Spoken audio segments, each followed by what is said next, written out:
আসসালামু আলাইকুম। শুরু করছি মাই হাজবেন্ড উপন্যাসটি। লেখনীতে সালমা সামি, গল্প পাঠে আমি জাহিদ হাসান। পর্ব 11। বেলা গড়িয়ে প্রাপ্ত বিকাল 5:30টার একটু পরে হয়তো সন্ধ্যা নেমে আসবে। ধরনীর বুকে কালো হুড়ি, কালো শু পরে, মুখে মাস্ক পরে আনেয়াকে নিয়ে রিসোর্ট থেকে বেরিয়ে আসে প্রহেল। আনেয়ার পরনে সাদা চুড়িদার, হাতে কাচের পিঙ্ক কালারের মুঠচুড়ি, কোমর পর্যন্ত ঢেউ খেলানো চুল গুলো হাঁটার সাথে সাথে হেলে দুলে পড়ছে। পুরুয়েল আনিয়াকে এক হাত নিজের খসখসে হাতে নরম হাতটা ধরে সামনে এগোচ্ছে। রুহেল আনিয়ার হাঁটুতে হাঁটুতে কক্সবাজারের বিশাল সমুদ্র সৈকতের কিছুটা সামনে আসতেই আনিয়া প্রহেলের হাত ছেড়ে সামনে দৌড়ে চোখ বন্ধ করে দুহাত মেলে দিয়ে নিজের মতো করে বলতে থাকে, জায়গাটা অনেক সুন্দর ট্যাটওয়ালা। আনিয়ার এহেন কথায় এত খুশি হতে দেখে রুহেল কিছু একটা অবাক হয়ে যায়। আবার গোলাপি অধর জোড়া প্রশস্ত করে ঠোঁট কামড়ে হাসে। কিছুটা এগিয়ে গিয়ে পেছন থেকে জড়িয়ে ধরে কানের কাছে মুখ এনে ফিসফিস করে বলে, আমার থেকেও বেশি সুন্দর মাই লেডি। আনিয়া পুরোহিলের কথায় কিছুটা ভ্যাবাচ্যাকা খেয়ে যায়। কি বলবে এখন? এই লোককে কিছু বললে যদি আবার ফায়ার হয়ে যায়। তাই আমতা আমতা করেই বলে, আসলে আসলে তা নয়, আপনিও ভীষণ সুন্দর এই সমুদ্র সৈকতের মতো। প্রহেল হাসে। মেয়েটা যে মিথ্যা বলেছে তা তো প্রহেল এক সেকেন্ডেই পড়ে ফেলেছে। রিহান সাগর দুপুরের প্রহেলকে বলেই ঢাকার উদ্দেশ্যে রওনা দিয়েছে। সব হানিমুন করবে সেখানে। তাদের কাছে কাবাব মে হাড্ডি হয়ে চ্যাপ্টা হবার ইচ্ছা নেই। রিহান ফোনের স্ক্রিনে চোখ রেখে সাগরকে বলে, হানিমুনে কেন? বস একাই আসবে? আমরাও আসবো। সবাই খাই মধু, আমরা খাবো মধুমালা। রিহানের কথায় সব বুঝলেও এই মধুমালাটা আবার কি না বুঝে চোখ ছোট ছোট করে বলে, সবই বুঝলাম কিন্তু এই মধুমালা কি? রিহান ফোনের স্ক্রিন থেকে চোখ সরিয়ে বিরক্ত ভঙ্গিতেই বলে, বসের বাসর দেখে নিজের বাসরের মূর্ছনায় দিন দুপুরেই নাচো আর এখন মধুমালা চিনো না? রিহানের রাগ মিশ্রিত কথায় সাগর রিহানের দিকে তাকিয়ে কেবল মার্কা হাসি দিয়েই বলে, ডাঙ্গা ভাই ডাঙ্গা, এত হাইপার হলে মধু চড়ে কষ্ট হবে। বলেই চোখ টিপ মারে। রনি ঠোঁটের ফাঁকে সিগারেট চেপে মুখ থেকে বেরিয়ে আসা বিষাক্ত ধোঁয়া ছেড়ে ইজি চেয়ারের মাথা হেলিয়ে দিয়ে চোখ বন্ধ করে বলে, সবসময় তোর পছন্দের করা জিনিসটা আমার পছন্দের তালিকায় থাকে। ছোট পাখি আমার হবে, তোকে আমি হাসতে দেব না, কখনোই না। রনির ভাবতেই হাসি পায়। এখন একটা ছোট ছেলেটাকেই তো বন্ধুর দাবিতে তার করা পছন্দের জিনিসটাকে তাকে দিয়ে দিছে। বোকা প্রহেল, সে তো কখনোই তার বন্ধু মনে করেনি। সন্ধ্যা 6:10। প্রহেল আনিয়াকে এখনো খোলা সমুদ্রের খালি পায়ে হাঁটতে। মূলত আনিয়ার তখন প্রহেলকে কথা ভুলানোর জন্য বায়না ধরে বলে, ট্যাটুওয়ালা, আমি খালি পায়ে হাঁটবো, জুতা খুলেন। না, আমি জুতা খুলবো না। আর না তুমি। গড ইট। রোহেলের কথায় অভিমানে এক প্রকার হাতঝাড়া মেরে নিজের মতো করে হাঁটতে থাকে। আনেয়াকে ইদানিং নিজের সাথে রাগ অভিমান করতে দেখে প্রহেল হাসে। আনেয়াকে মানানোর জন্যই বলে, তুমি রেগে গেলে আমি কুল হতে পারবো না। জান রিল্যাক্স, আমি খালি পায়েই হাঁটবো। বলেই নিচু করে আনেয়ার পা থেকে জুতা খুলে হাতে নিয়ে হাঁটতে থাকে।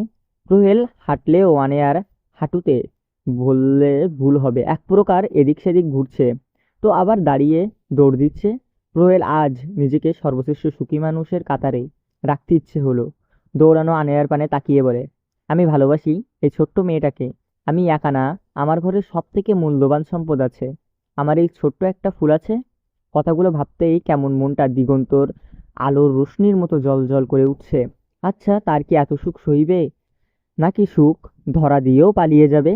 কথাগুলো ভাবতে ভাবতেই এদিক সেদিক ছোটাছুটি করতে থাকা আনিয়ার দিকে বেশ কিছুক্ষণ তাকিয়ে হাত ঘড়ির দিকে তাকিয়ে সব দেখে আনিয়াকে বলে, ছোট্ট ফ্লাওয়ার, চলো সন্ধ্যা হয়ে আসছে।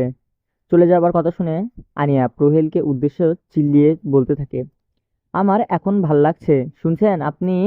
আমি আরো কিছুক্ষণ থাকবো। প্রহেল পড়েছে মুসিবতে। এই মেয়ে ভালো কথা শোনার মেয়ে না, আবার ধমক দিলে কথা বলবে আনিয়ার প্রজাপতির ন্যায়।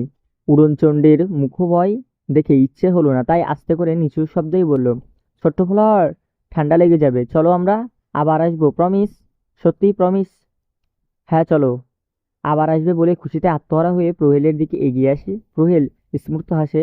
তার উচ্চ হাসির অভ্যাস নেই। অভ্যাস নেই বললে ভুল হবে, সে কখনো ঠিক মতো কারোর সাথে হেসে হেসে কথা বলেনি। প্রহেল আনিয়া হাত ধরে রিসোর্টের দিকে হাঁটতে থাকে। কিছু দূর যেতেই হঠাৎ করে হাতে টানা পড়াই ভ্রুযুগল কুঁচকে পিছনে ফিরে তাকায়। আনিয়া অসহায় মুখ করে দাঁড়িয়ে আছে, কপালের শিরাগুলো ফুলিয়ে জিজ্ঞেস করে, কি হয়েছে, দাঁড়িয়ে গেলে? আনিয়া মাথা নিচু করে একই ভাব দাঁড়িয়ে আছে। প্রহীল রাগান্বিত স্বরেই বের করে চেয়েও শক্ত কণ্ঠেই জিজ্ঞেস করে, কথা বলছো না কেন? Any problem? আনিয়া মাথা নিচু করে উত্তর দেয়, আসলে ধনমনে সুরে মিনমিন কণ্ঠেই বলে, আমার পা ব্যথা করছে। প্রহেল একটা দীর্ঘশ্বাস ফেলে আনিয়াকে করে নিয়ে হাঁটতে থাকে। আনিয়ার প্রহেলের প্রশস্ত বুকে মাথা গুজে গলা জড়িয়ে ধরে আছে। চারিদিকে ঠান্ডা আবহাওয়া, কিছুক্ষণ পর পর হালকা বাতাস, সব মিলিয়ে পরিবেশটা সুন্দরতম বললেই চলে। বেশ কিছুক্ষণ পর রিসর্টের ভিতর চলে আসে। প্রহেল আনিয়াদের নিজেদের রুমে আসতেই প্রহেল আনিয়াকে বিছানায় বসতে চেয়েই বলে, এখানে বসো, আমি ফ্রেশ হয়ে আসছি। এক কথা বারবার করে বলার পরেও যখন আনিয়া নড়াচড়া না দেখে প্রহেল বিরক্ত হয়ে বলে, কি হলো, বিছানায় বসবে নাকি নাকি আমার হাতে ফ্রেশ হবে? Your choice. তবুও আনিয়া একই ভাবে প্রস্তুত বুকে মুখ লুকিয়ে বসে আছে। প্রহেলের শরীর থেকে ভেসে আসা ঘ্রাণে তার নাকে তীব্র নিন্দা ধরাচ্ছে। মনে হচ্ছে নেশা কেউ হার মানাবে। এই লোকের শরীরের ঘ্রাণ মারাত্মক মাদকতা সৃষ্টি করেছে। আনিয়া নিজের চিন্তা ভাবনায় এতটাই প্রখর ছিল যে অনাকাঙ্ক্ষিত কথা মুখে চলে আসলো। আচ্ছা, আমি যখন ছিলাম না তখন কি এই লোকের বুকে অন্য কেউ মুখ লুকিয়ে বসে থাকতো, নাকি এই লোকের শরীরের ঘ্রাণেরা তার পাশে মেয়েরা ঘুরঘুর করতো? আহ, কি করছো ছোট্ট ফ্লাওয়ার? প্রহলের ডাকে নিজের ধ্যান থেকে বেরিয়ে আসে। নিজের চিন্তাভাবনায় এতটাই মুগুর ছিল যে রাগের বশে প্রহলের বুকে কি কিছু অংশ কামড়িয়ে ধরেছে। আনিয়া কাঁদো কাঁদো গলায় বলে, আপনার বুকে অন্য মেয়ে মুখ লুকিয়ে বসেছিল, আপনি কিছু বলেননি কেন? আনিয়ার কথা সম্পূর্ণ না বুঝেই কপাল ভাঁজ করে রোহেল উত্তর দেয়, হোয়াট হ্যাপেন, কোন মেয়ে? রোহেল আনিয়ার কথায় আগামাথা না বুঝেই বিরক্ত গলায় বলে, আরে বাবা, কাঁদছো কেন? আমি মেরেছি? আর কোনো মেয়ের কথা বলছো বুঝছি না তো। আনিয়া ভেজা চোখ জোড়া প্রহেলের বিরক্ত করা মুখের পানে তাকিয়ে থাকে। আমার আগেও কি কেউ আপনার কোলে উঠেছিল? আপনি কি তাকে চুমু খেয়েছেন? আশ্চর্য, আমি কেন অন্য মেয়েকে চুমু খাবো? আমার একটা ছোট্ট ফ্লাওয়ার মতো বউ আছে না? না, আমার বিশ্বাস হচ্ছে না আপনি আমার আগেও অন্য কাউকে চুমু খেয়েছেন। বলেই প্রহেলের বুকে মুখ গুজে কান্না করে দেয়। প্রহেল পড়েছে মহাবিপদে। কোনো কিছু না বুঝে না ভেবেই দুই হাতের মাঝে আনিয়ার মুখটা তুলে কিয়ৎক্ষণ তাকিয়ে থেকেই ধীরে ধীরে ঠোঁটের কাছে এগোতে থাকে। প্রহেল নিজের ঠোঁটের সাথে আনিয়ার ঠোঁট চেপে ধরে কিস করতে থাকে। চলবে এখানেই শেষ পর্ব 11।